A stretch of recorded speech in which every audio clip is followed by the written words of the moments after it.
gotten what we deserved in 2017? I will be very straight to the point. The IEBC we are discussing today is the Wafula Chebukati-led IEBC. He proved to the world that he was incompetent and unable to manage electoral processes as prescribed in the Constitution. In a serious democracy, Wafula Chebukati should not be anywhere near IEBC offices today. He must have resigned voluntarily or forcefully. And I believe these are now what we need to do as young people.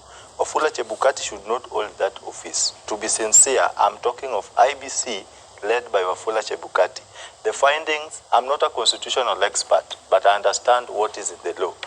The IEBC was discredited by the Supreme Court of Kenya. It is, in a nutshell, the same IEBC is ill-prepared to conduct another general election that is likely to plunge our country into more and more challenges. These are things we can do, we can deal with. First, before assumption of office, any public or state officer takes oath in compliance with the provisions of Article 74. Once you take an oath, taking an oath is like sacrificing your life, because there are people who want to contravene the exact thing you're standing for. So when we talk of external force interference, then we are still coming back to IEBC under Wafula Chebukati.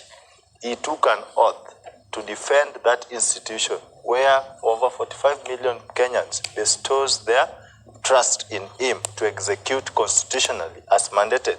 So first, we need,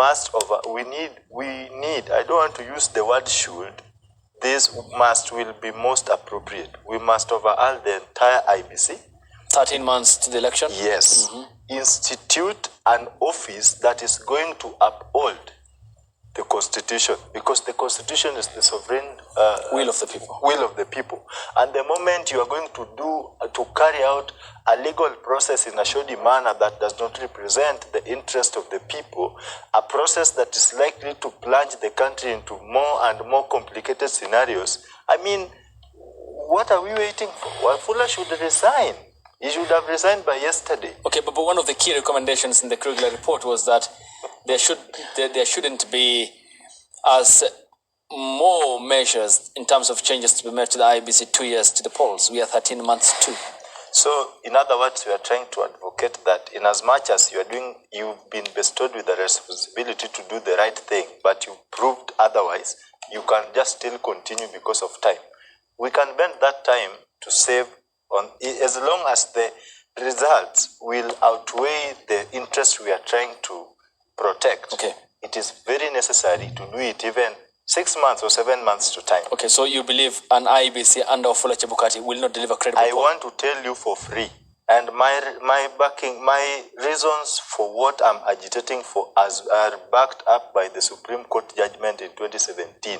An IEBC under the management of one Wafula Chebukati will not deliver a credible election. If yes, let him come on board and prove us otherwise. Okay, so I got the gentleman with the mic on the front line. He's in the red